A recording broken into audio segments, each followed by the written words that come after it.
lupa, aku kembali mengingatkan kepada teman-teman kontes aksi nyata Partai Perindo. Kontes aksi nyata dari kampung Indonesia ini juga hadir dalam beberapa platform seperti Instagram, Facebook, Twitter, dan YouTube Partai Perindo @partai-perindo. Kemudian kita juga hadir di RCTI Plus, Okezone, Sindo News, ID, serta YouTube dan website Partai Perindo. Hari ini kita akan membahas sebuah tema yang juga tidak jauh-jauh dari olahraga, tapi bisa dibilang cukup sensitif ya, karena kita berbicara mengenai peran organisasi sayap atau ORSAP dalam memajukan olahraga di Indonesia, beserta dengan permasalahan-permasalahan yang selama ini ada dan juga nyata, tapi tampaknya belum ketemu begitu solusi apa. Nah, kita kedatangan 3 bintang tamu, tidak tahu 3 bintang tamu spesial sore hari ini.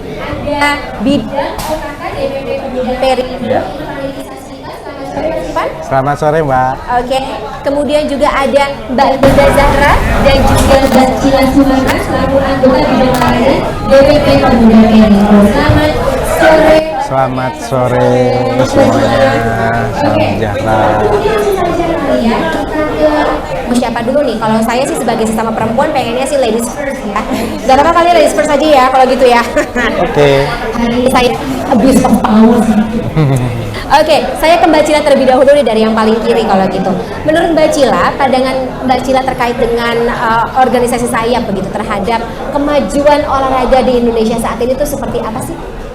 Sebenarnya kemajuannya yang disebut tadi ya, cuma kurang kegiatan dari yang perempuan kali ya. Iya, karena selama ini kan kayak banyak apa namanya pertandingan kayak futsal itu cowok, ada buat cewek gitu. Ada tapi kurang banyak yang di apa ya? Banyak, iya. Medianya kurang coverage. Iya, harusnya tuh bisa lah kayak Zumba. Zumba jadi cabur, Zumbanya jadi cabur. Bisa kali. Oke. Kalau misalnya itu kita bicara mengenai kemajuan olahraga di Indonesia saat ini dan bagaimana animo dari para penikmat olahraga tersebut. Kita sekarang bicara mengenai pembinaan atlet usia dini. Kira-kira kayak apa sih sebenarnya Indonesia mengenai potensi dan juga pengembangan para atlet sejak usia dini? Berbeda ya. Cina kalau kita Tiongkok jor-joran atlet-atletnya. Ya, untuk pembinaan atlet muda mungkin yang sekarang kelihatan banget di Indonesia yaitu U17. U17 ini alhamdulillah kita mendapat perhatian yang sangat baik dari negara, baik dari PSSI, kemudian dari pengambilan bibit-bibit muda dari sekolah-sekolah bola gitu. Jadi sekarang kita udah mulai go internasional dengan kemarin kita pertandingan dengan FC Barcelona usia muda, kemudian dengan beberapa timnas negara lain juga gitu.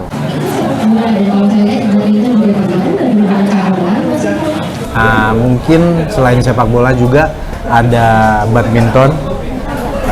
Badminton kita cukup banyak talenta-talenta muda. Selain badminton, olahraga mungkin sekarang yang lagi naik daun itu lagi gencar pencaksilat. Oh iya. Di beberapa daerah-daerah, terutama di Jawa Barat, sekarang kita lagi ada seperti kejurnas menuju silat nasional seperti itu. Ini juga menjadi salah satu atau jadi harus jadi perhatian dari pemerintah, kemudian juga capres dan juga cawapres yang akan Pilpres 2024 ya. Kejuaraannya tidak saja gitu yang jadi pengembangan, tapi semuanya, terutama kan sebelum pengembangan juga nanti bersifat. Nah, kalau tadi kita bicara mengenai atlet muda, bagaimana dengan atlet yang sudah bersekolah? Sudah cukup perhatian sejak kita yang sudah memberikan prestasi, kemudian bagi bangsa Indonesia bersiul saat.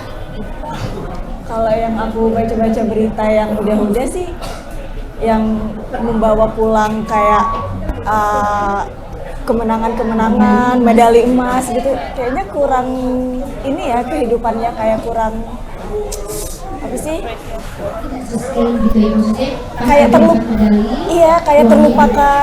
kayak terlupakan terus dan medali-medalinya itu di rumahnya juga hanya seperti pajangan doang gitu loh.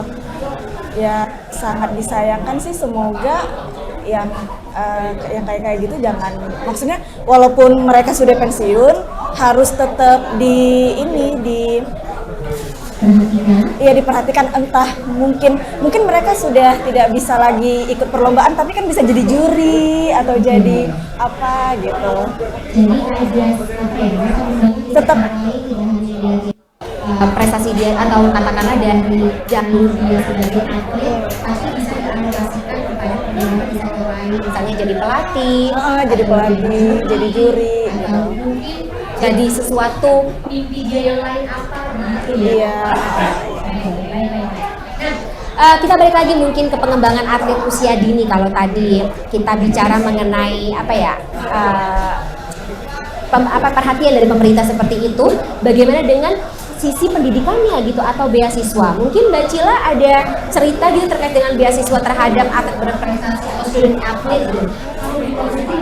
Kalau misalnya kita dari SMA udah berprestasi di bidang atau salah satu cabur olahraga, kita hampir pasti bisa kuliah gitu dengan prestasi kita di bidang olahraga tersebut. Tapi bagaimana dengan Indonesia?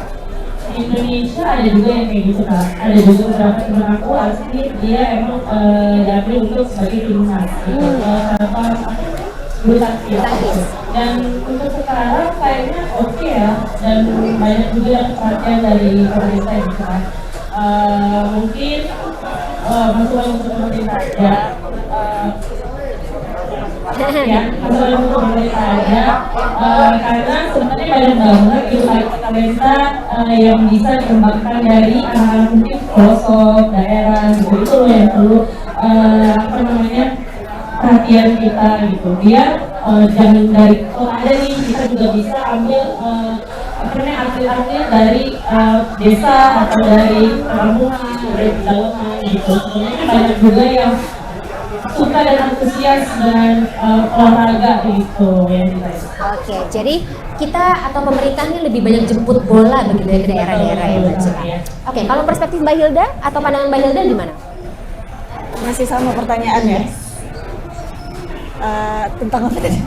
Terkait dengan tadi gitu, gimana sih caranya pemerintah ini lebih menaruh perhatian pada atlet-atlet atau siswa yang berprestasi supaya bisa dapat beasiswa atau kemudian kesempatan untuk sekolah lebih tinggi gitu. Aku nambahin yang Cila aja tadi ya. Iya benar sih tadi, sebenarnya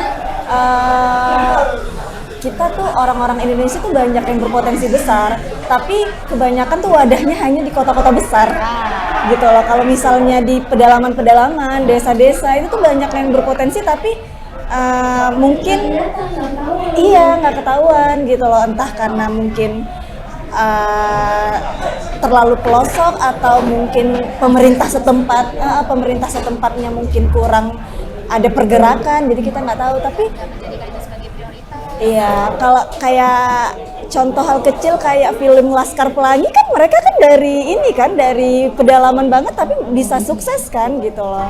Ya kalau bisa sih pemerintah setempat yang di pedalaman atau desa-desa kecil itu kedepannya bisa lebih dilihat lagi, generasi terbarunya itu dalam bidang olahraga pasti banyak lah gitu. Dan mungkin aja dari mereka, misalnya kita ngambil nih dari pelosok-pelosok, mungkin aja mereka yang bisa mengharumkan nama bangsa Indonesia ya kan gitu. Benar. Ya. Baik, oke. Untuk Mas Ika, kalau ini pemerintahnya harus apa? Kamu tuh capek sama cowok siapa berlari itu yang 2020. Mungkin untuk saran atau masukan untuk pemerintah kita yaitu lebih membudayakan olahraga. Kemudian setelah membudayakan itu kita mulai menseleksi bibit-bibit muda, dan kebanyakan sekolah di kita tuh untuk kurikulumnya itu monoton, dari tahun ke tahun, 9 tahun belajar gitu kan. Alangkah baiknya diperbanyak sekolah-sekolah karakter, jadi kita bisa dari sedini mungkin melihat bibit-bibit generasi muda, kemudian anak-anak bangsa, penerus bangsa ini yang sesuai dengan bakat dan minatnya. Karena masih sedikit sekali sekolah karakter yang ada di kita ini. Kebanyakan sekolah-sekolah negeri, mohon maaf, mereka berdasarkan kurikulum yang 9 tahun belajar, 12 tahun belajar, hanya seperti itu gitu.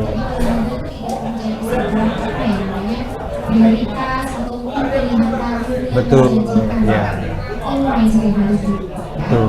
Baik. Nah, sebelum kita tutup dialog kita sore Malam, ya. Dari juga Ya. Pak dari Partai Perindo, para sobat aksi nyata, campaign aksi nyata dari Kampung Indonesia terkait banget dengan movement yang dijalankan oleh Partai Perindo, yaitu bangkit, modern, bersih berintegritas, peduli dan turun tangan untuk Indonesia sejahtera. Nah, teman-teman podcast aksi nyata Partai Perindo juga bisa mendaftar sebagai anggota Partai Perindo dengan mengunjungi website www.partaiperindo.com atau klik bit.ly/member Partai Perindo.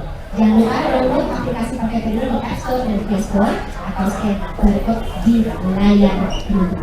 Nah, terima kasih banyak sebelumnya saya ucapkan Terima kasih. dan juga Priscilla atas waktunya yang walaupun sempit saya akan sebentar lagi lain waktu kita kembali berjalan. Amin. Mungkin membahaskan lain. Amin. Siap. Yang lain kita harus membahas. Siap. Nah, semoga yang tadi diobrolin oleh teman-teman bertiga ini juga bisa menjadi pencerahan, gitu, enlightenment serta motivasi untuk teman-teman yang menonton podcast aksi nyata sore hari ini. Terima kasih juga saya ucapkan pada Partai Perindo yang selalu bergerak dengan aksi nyata. Semoga Partai Perindo semakin sukses dan maju terus untuk Indonesia sejahtera. Salam aksi nyata dari Kamu untuk Indonesia. Akhir kata saya Fani Manian mengucapkan terima kasih sekali lagi. Salam sehat selalu. Salam olahraga juga. Sampai jumpa. Marilah seluruh rakyat Indonesia, arahkan pandanganmu ke depan. Raihlah mimpimu bagi nusa bangsa, satukan tekad untuk masa depan. Pantang menyerah, itulah pedomanmu. Hentaskan kemiskinan cita-citamu, rintangan tak menggentarkan dirimu. Indonesia maju, sejahtera tujuanmu, nyalakan api semangat perjuangan. Dengunkan gema, nyatakan persatuan.